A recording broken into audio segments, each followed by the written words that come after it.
Her scream pierced the air, sharp enough to still every bird nearby. Emma lay pinned, wrists pressed to the cold dirt. Her cheek scraped against the floorboards, a boot digging into her lower back. She couldn't shift, couldn't breathe freely. Behind her, Wade's own cries shredded the silence. He shouted her name, voice breaking with each desperate plea. One man held her down, another ransacked the kitchen. Glass shattered, chairs were overturned, pots clattered to the floor. The third pounded Wade with a shovel. She heard the sickening snaps of bone and wood. And then, silence. No cries, no names, only a void. Questions came next. "Where's the gold?" She could barely respond. Blood and dirt filled her mouth. Drawers were torn from tables, books flung against walls, floorboards pried up with crowbars. Still nothing. They accused her of lying. He said there was a stash. "Find it." They dragged her toward the back room, slamming her against the wall. She staggered, blood soaking the side of her dress. That's when she made her move, diving through a window. Glass slashed her arm, but she didn't feel it. Branches clawed her face as she ran, lungs screaming. The sun was dipping low. No time to think, just run, don't fall. Behind her, boots thudded against wood, curses and gunshots ringing. She didn't glance back. Half a mile on, the trees gave way to flat land. At the edge lay the Ramsey Ranch. Emma collapsed outside the gate, clutching the only thing she had managed to grab, a rough, heavy wooden crate. She didn't remember picking it up, yet it felt like a lifeline in her arms. Luke Ramsey was at the forge when he heard the crash. Dropping his tongs, he froze. There she was, kneeling in the dirt, dress torn, blood streaking her face, hair matted and sweaty, arms wrapped tight around the crate like it was her child. He rushed to her. "Luke," she whispered, eyes wild. "They killed him. They're coming." And then unconsciousness claimed her. Luke lifted her carefully. She felt weightless, a bundle of bones and fear. Inside the cabin, he set her on the bench by the hearth, grabbing a clean towel. "Water, whiskey," he muttered, pressing it to her side. She flinched. "Easy," he soothed. "Light," she gasped. "Please, it hurts." "I know," he said quietly. He worked swiftly. The bleeding wasn't deep, but enough to leave a trail for pursuers. His eyes drifted to the crate she'd clutched like a talisman. Old, locked. What on earth was inside? Outside, the wind picked up, carrying the sound of approaching hooves. Too close. 3 men, armed and ruthless, had already taken one life. Would they claim another tonight, or was Emma about to learn not every man fled the fight? She woke with a rattling cough, the smell of burnt iron and old wood filling her senses. Luke sat quietly near the fire, watching her. Her side throbbed, each breath a flare of pain. She tried to sit, wincing sharply. "Don't move too fast," he warned. "You lost a lot of blood, I thought." "I didn't make it. You did." "Barely," he said. She exhaled shakily. "They killed him," she whispered. "Beat him with a shovel." "I heard the crack." Then laughter. "They tore through the house, said he lied about the gold." Luke listened, silent, steady. "He didn't have any," she admitted. "They think he buried something behind the barn, or under the porch. But Wade never hid a thing." Luke rubbed his jaw. "Sometimes a man brags at the wrong time." Emma nodded. "He talked big. Promised we'd strike it rich, maybe buy land in Oregon. But he was just dreaming.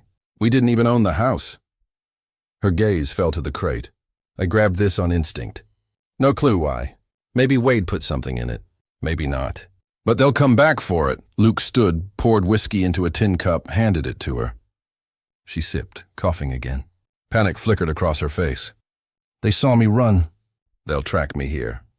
"They'll try," Luke said calmly. "You don't understand," she said.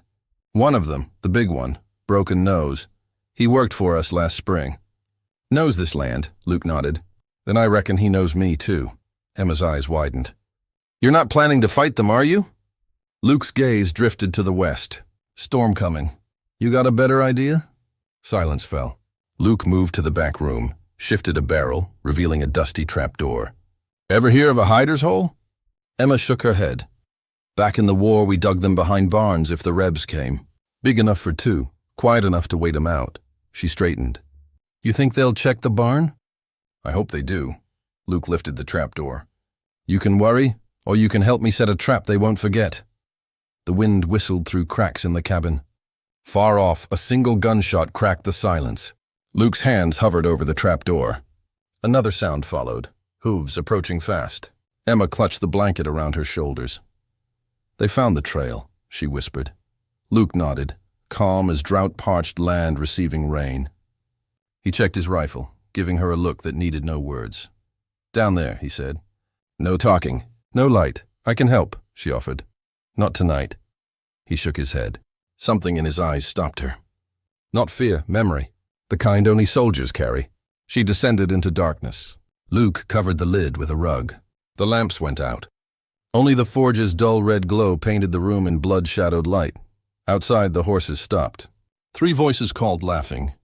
One shouted, "Evening, old man. Looking for a lady came through here. Pretty wounded. Carrying something that belongs to us."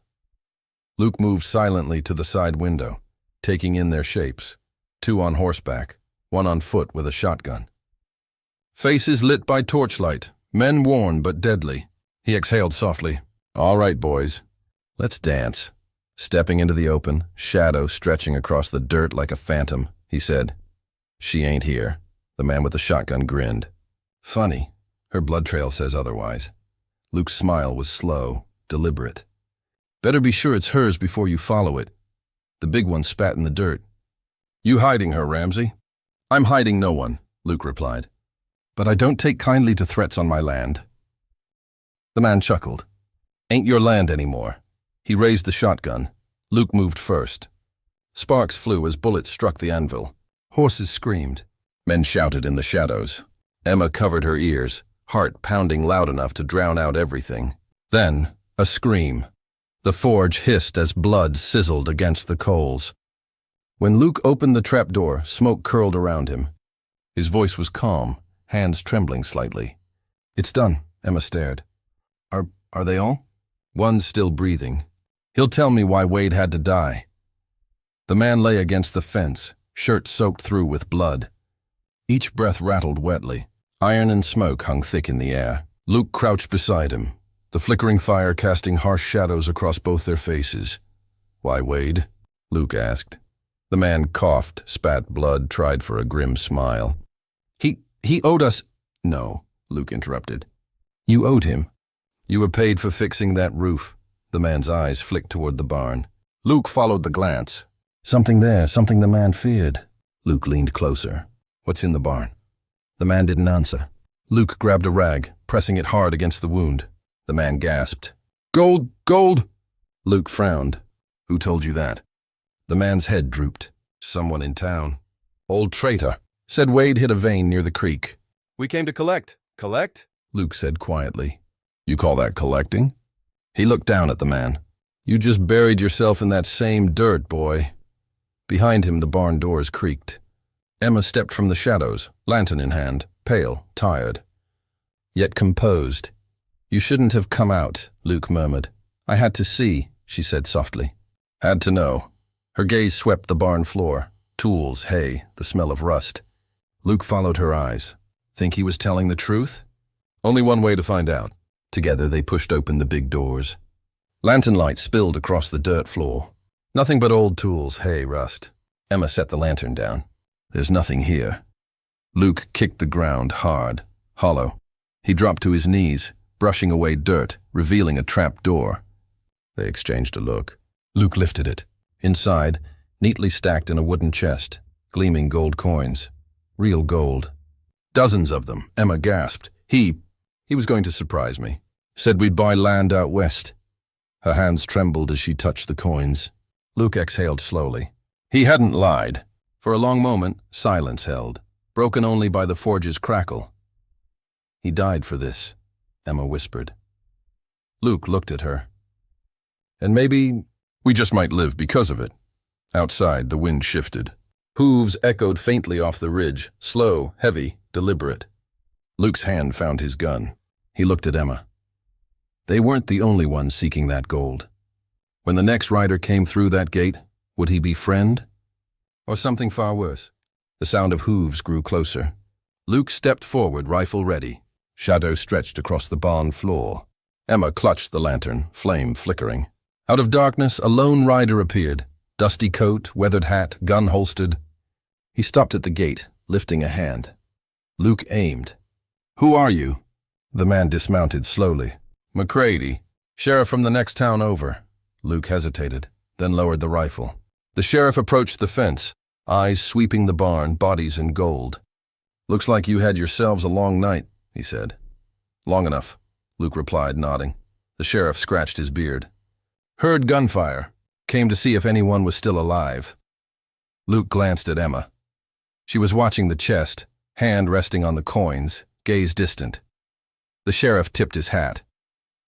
"You two best get that buried. Folks out here kill for less." As he rode off, wind calmed. Night fell quietly.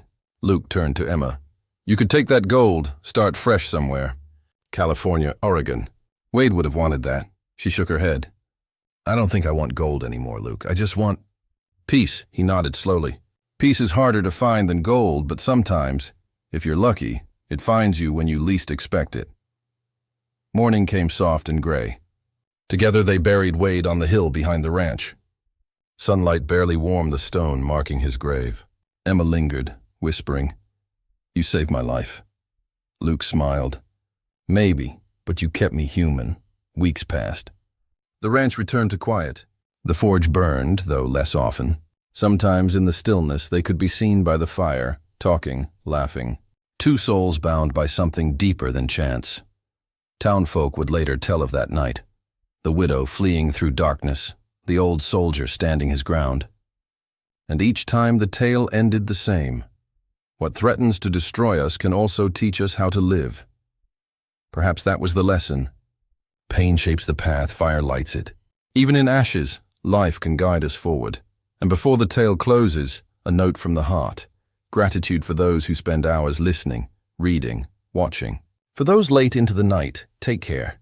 Stories comfort, they don't steal sleep. Rest when needed. Life carries on tomorrow. Luke and Emma. Two survivors of a violent night lived on, carrying lessons of courage, hope, and second chances. Wherever you are listening tonight, remember, the fire that tests you may also guide you. And sometimes peace is the greatest treasure of all.